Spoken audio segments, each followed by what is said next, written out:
हम कथा सुनाते राम सकल गुण धाम की। हम कथा सुनाते राम सकल गुण धाम की।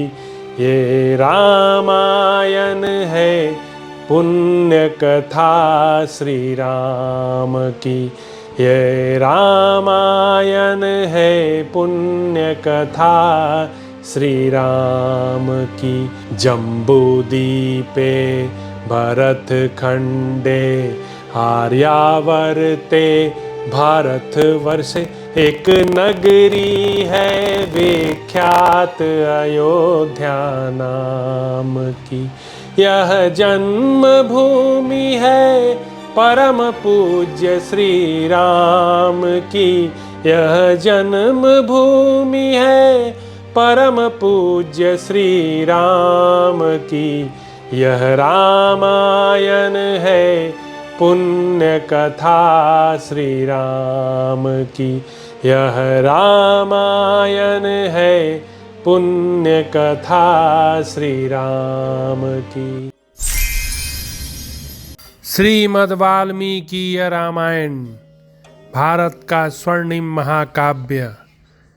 श्री सीतारामचंद्राभ्या नमः। श्रीमद् वाल्मीकि रामायण 11वां सर्ग।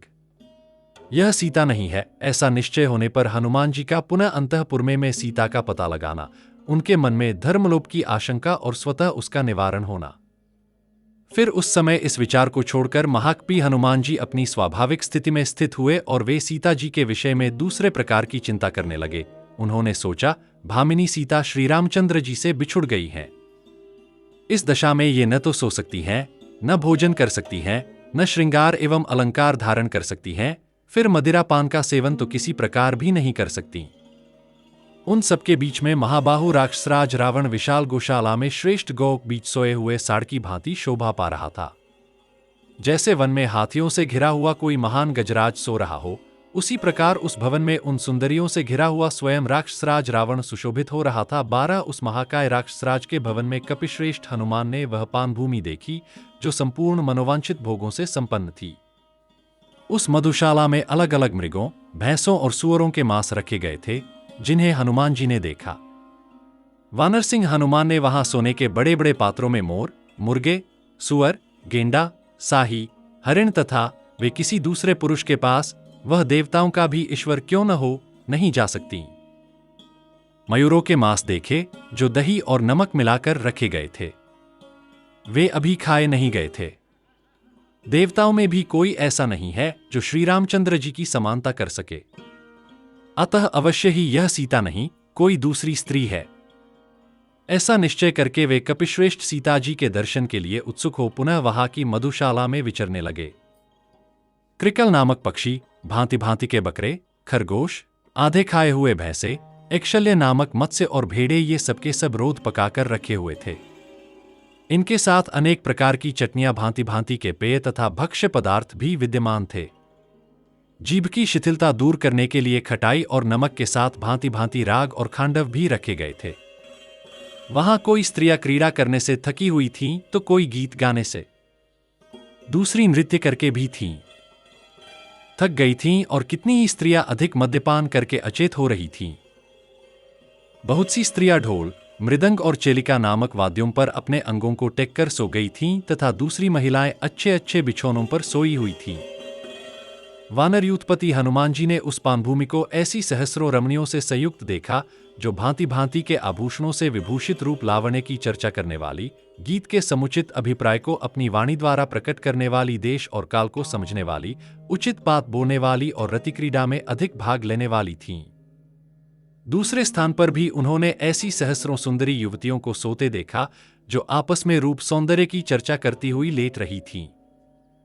यानर यूथपति पवन कुमार ने ऐसी बहुत सी स्त्रियों को देखा, जो देशकाल को जानने वाली, उचित बात कहने वाली तथा रतिक्रीड़ा के पश्चात गाढ़ निद्रा में सोई हुई थीं। बहुमूल्य बड़े बड़े नूपुर और बाजूबंद जहां तहां पड़े हुए थे। मद्यपान के पात्र इधर उधर लुढ़काए हुए थे। भांति भांति के फल भी बिखरे पड़े थे। इन सबसे उपलक्षित होने वाली वह पानभूमि, जिसे फूलों से सजाया गया था, अधिक शोभा का पोषण एवं संवर्धन कर रही थी। यत्र तत्र रखी हुई सुदृढ़ शैयाओं और सुंदर स्वर्णमय सिंहासनों से सुशोभित होने वाली वह मधुशाला ऐसी जगमगा रही थी कि बिना आग के ही जलती हुई सी दिखाई देती थी। अच्छी छौंक बघार से तैयार किए गए नाना प्रकार के विविध मांस चतुर रसोइयों द्वारा बनाए गए थे और उस पानभूमि में पृथक पृथक सजाकर रखे गए थे। उनके साथ ही स्वच्छ दिव्य सुराय, जो कदम्ब आदि वृक्षों से स्वतः उत्पन्न हुई थीं, और कृत्रिम सुराय, जिन्हें शराब बनाने वाले लोग तैयार करते हैं, भी वहां रखी गई थीं। उनमें शर्करासव, माधविक, पुष्पासव और फलासव भी थे। इन सबको नाना प्रकार के सुगंधित चूर्णों से पृथक पृथक वासित किया गया था। वहां अनेक स्थानों पर रखे हुए नाना प्रकार के फूलों, सुवर्णमय कलशों, स्फटिक मणि के पात्रों तथा जामबूंद के बने हुए अन्यान्य कमंडलुओं से व्याप्त हुई वह पानभूमि बड़ी शोभा पा रही थी। चांदी और सोने के घड़ों में जहां श्रेष्ठ पेय पदार्थ रखे थे, उस पानभूमि को कपिवर हनुमान जी ने यहां अच्छी तरह घूम घूम कर देखा। महाकपि पवन कुमार ने देखा, यहां मदिरा से भरे हुए सोने और मणियों के भिन्न भिन्न पात्र रखे गए हैं। किसी घड़े में आधी मंदिरा शेष थी तो किसी घड़े की सारी पी ली गई थी तथा किन्हीं किन्हीं घड़ों में रखे हुए मद्य सर्वथा पिए नहीं गए थे। हनुमान जी ने उन सबको देखा। कहीं नाना प्रकार के भक्ष्य पदार्थ और कहीं पीने की वस्तुएं अलग अलग रखी गई थीं और कहीं उनमें से आधी आधी सामग्री ही बची थी। उन सबको देखते हुए वे वहां सर्वत्र विचरने लगे। उस अंतःपुर में स्त्रियों की बहुत सी शैयाएं सूनी पड़ी थीं और कितनी ही सुंदरियां एक ही जगह एक दूसरी का आलिंगन किए सो रही थीं। निद्रा के बल से पराजित हुई कोई अबला दूसरी स्त्री का वस्त्र उतारकर उसे धारण किए उसके पास जा उसी का आलिंगन करके सो गई थी। उनकी सांसकी हवा से उनके शरीर के विविध प्रकार के वस्त्र और पुष्पमाला आदि वस्तुएं उसी तरह धीरे धीरे हिल रही थीं, जैसे धीमी धीमी वायु के चलने से हिला करती हैं। उस समय पुष्पक विमान में शीतल चंदन, मद्य, मधुरस, विविध प्रकार की माला, भांति भौति के पुष्प, स्नान सामग्री, चंदन और धूप की अनेक प्रकार की गंध का भार वहन करती हुई सुगंधित वायु सब ओर प्रवाहित हो रही थी। उस राक्षसराज के भवन में कोई सावली, कोई गोरी, कोई काली और कोई सुवर्ण के समान कांति वाली सुंदरी युवतियां सो रही थीं। निद्रा के वश में होने के कारण उनका कामोहित रूप उदय हुए मुख वाले कमल पुष्पों के समान जान पड़ता था। इस प्रकार महातेजस्वी कपिचर हनुमान ने रावण का सारा अंतःपुर छान डाला तो भी वहां उन्हें जनक नंदिनी सीता का दर्शन नहीं हुआ। उन सोती हुई स्त्रियों को देखते देखते महाकपि हनुमान धर्म के भय से शंकित हो उठे। उनके हृदय में बड़ा भारी संदेह उपस्थित हो गया। वे सोचने लगे कि इस तरह गाढ़ निद्रा में सोई हुई पराई स्त्रियों को देखना अच्छा नहीं है। यह तो मेरे धर्म का अत्यंत विनाश कर डालेगा। मेरी दृष्टि अब तक कभी पराई स्त्रियों पर नहीं पड़ी थी। यहीं आने पर मुझे पराई स्त्रियों का अपहरण करने वाले इस पापी रावण का भी दर्शन हुआ है। ऐसे पापी को देखना भी धर्म का लोप करने वाला होता है। तदंतर मनस्वी हनुमान जी के मन में एक दूसरी विचारधारा उत्पन्न हुई। उनका चित्त अपने लक्ष्य में सुस्थिर था, अतः यह नई विचारधारा उन्हें अपने कर्तव्य का ही निश्चय कराने वाली थी। वे सोचने लगे, इसमें संदेह नहीं कि रावण की स्त्रियां निःशंक सो रही थीं और उसी अवस्था में मैंने उन सबको अच्छी तरह देखा है, तथापि मेरे मन में कोई चिकार नहीं उत्पन्न हुआ है। संपूर्ण इंद्रियों को शुभ और अशुभ अवस्थाओं में लगने की प्रेरणा देने में मन ही कारण है, किंतु मेरा यह मन पूर्णतः स्थिर है, उसका कहीं राग या द्वेष नहीं है। इसलिए मेरा यह परस्त्री दर्शन धर्म का लोप करने वाला नहीं हो सकता। विदेहनंदिनी सीता को दूसरी जगह में ढूंढ भी तो नहीं सकता था, क्योंकि स्त्रियों को ढूंढते समय उन्हें स्त्रियों के ही बीच में देखा जाता है। जिस जीव की जो जाति होती है, उसी में उसे खोजा जाता है।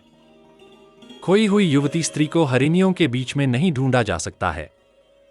अतः मैंने रावण के इस सारे अंतःपुर में शुद्ध हृदय से ही अन्वेषण किया है, किंतु यहां जानकी जी नहीं दिखाई देती है। अंतःपुर का निरीक्षण करते हुए पराक्रमी हनुमान ने देवताओं, गंधर्वों और नागों की कन्याओं को वहां देखा, किंतु जनक नंदिनी सीता को नहीं देखा। दूसरी सुंदरियों को देखते हुए वीर बानर हनुमान ने जब वहां सीता को नहीं देखा, तब चेबहा से हटकर अन्यत्र जाने को उद्यत हुए। फिर तो श्रीमान पवन कुमार ने उस पानभूमि को छोड़कर अन्य सब स्थानों में उन्हें बड़े यत्न का आश्रय लेकर खोजना आरंभ किया। इस प्रकार श्री वाल्मीकि निर्मित आर्ष रामायण आदि काव्य के सुंदरकांड में 11वां सर्ग पूरा हुआ।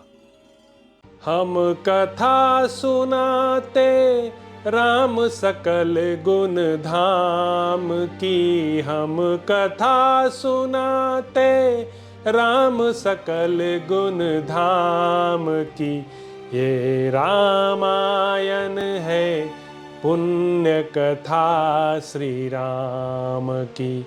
ये रामायण है पुण्य कथा श्री राम की। जम्बूदीपे भरत खंडे आर्यावर्ते भारत वर्षे। एक नगरी है विख्यात अयोध्या नाम की। यह जन्म भूमि है परम पूज्य श्री राम की। यह जन्म भूमि है परम पूज्य श्री राम की। यह रामायण है पुण्य कथा श्री राम की। यह रामायण है पुण्य कथा श्री राम की।